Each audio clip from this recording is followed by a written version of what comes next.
Hi guys, welcome to my YouTube channel. ඉතින් ඔයාලට කොහොමද? ඔයාලා හොඳින් ඉන්නවා ඇති කියලා හිතනවා. ඉතින් ඔන්න මම ගොඩක් කාලයකට පස්සේ vlog එකක් අරන් ආවා. ඉතින් මේ අපි දෙන්නගෙම නිවාඩු දවසක් ගත වෙච්ච විදිය තමයි vlog එකේ තියෙන්නේ. එහෙනම් ඔයාලා vlog එක බලන්නකෝ. අපි දෙන්න අද රුමෙනියාවේ තිංශවරවල තියෙන පොලකට ආවා. මම ඔයාලට පෙන්නන්නම්කෝ ඉතින් මොනවද තියෙන්නේ කියලා.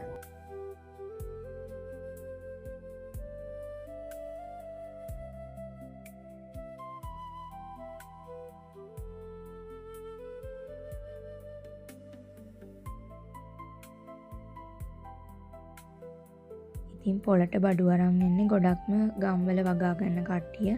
ඉතින් ඔයාලට පේනවා ඇති මෙතන ගොඩක් එළවලු පළතුරු තියෙනවා. අපි සුපර් මාකට් එකකින් එළවලු ගන්න ගියොත් අපිට මේ බොංචි වගේව හොයාගන්න බෑ.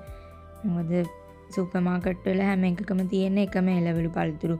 දැන් අපි පොලකට ආවොත් ගොඩක් එළවලු පළතුරු තියෙනවා මෙතන. සුපර් මාකට් වල එහෙම නැහැ.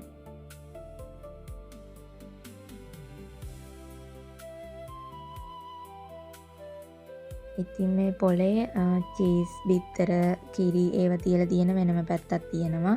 අපි ඒ පැත්තට නම් ගියේ නැහැ. ඊට පස්සේ මල් තියෙනවා වෙනම පැත්තක.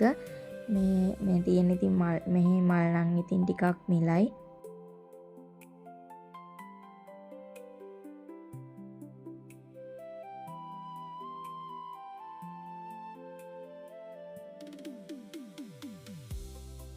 යාලා දකින්න නැතිනේ ඉතින් මේ පොලේ මොනවද තියෙන එළවලු පළතුරු කියලා. මේ දවස්වල ඉතින් චෙරි එහෙම තියෙනවා. එළවලුත් තියෙනවා. ඉතින් දැන් සමයක පටන් ගන්න තියෙන හින්දා දැන් ඉතින් මේ හරිම රස්නේ. ඉතින් ඊට පස්සේ අපි යනවා කවුෆ්ලන්ඩ් එකට. අපි ගාව මෙහි ආව දවසේ නම් එකතු කරපු මාරු කාසි වගේක් තියෙනවා. ඉතින් ඒ ටික දාලා මොකක් හරි කරන්න තමයි බලන්නේ. මේක පිරෙන්න තියෙනවා. පොඩි සල්ලි. ඉතින් අපි කවුෆ්ලන්ඩ් එකට ගිහිල්ලා බලමුකෝ අපි සල්ලි දාන්න කොහොමද කියලා. අපි දැන් කවුෆ්ලන්ඩ් එකට ආවා. ඉතින් මම ඔයාලට පෙන්නන්නම් සල්ලි දාන්නේ කොහොමද කියලා.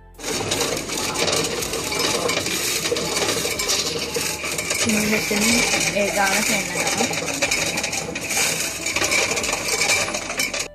ඉතින් එතන ලේ 99යි බණි 27ක් තිබ්බා. ඊට පස්සේ අපිට මෙන්න මේ වගේ කාඩ් එකක් හම්බුණා. ඉතින් දැන් අපි යන්නේ ඒකෙන් මොනවා හරි බඩු ටිකක් ගන්න. ඉතින් බලමු මොනවද ගන්න කියලා.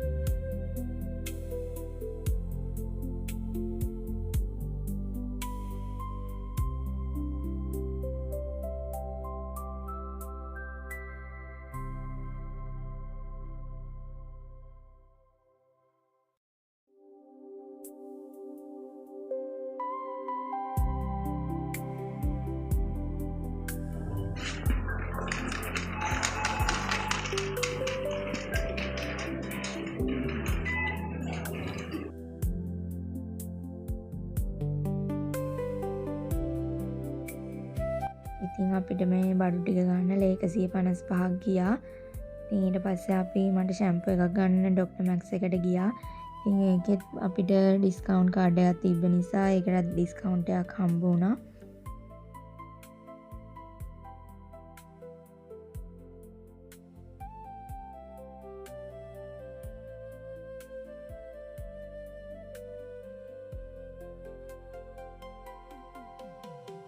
ඉතින් මේ තියෙන අම්බ්‍රෙලා ස්ට්‍රේට් එක.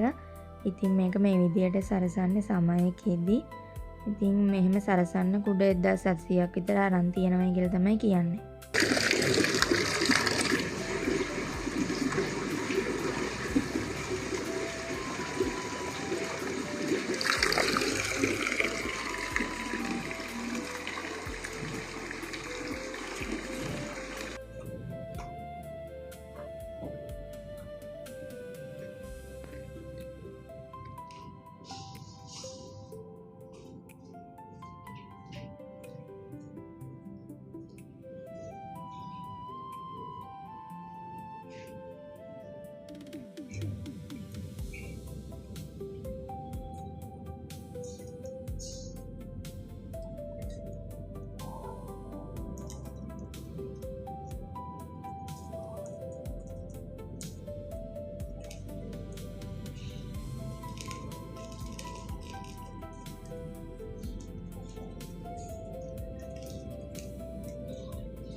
ඉතින් අපි චර්ච් එකටත් ගිහිල්ලා ඉටිබන්දම් පත්තු කරලා එහෙමම ගෙදර එන්න ආයෙ පිටත් වුණා.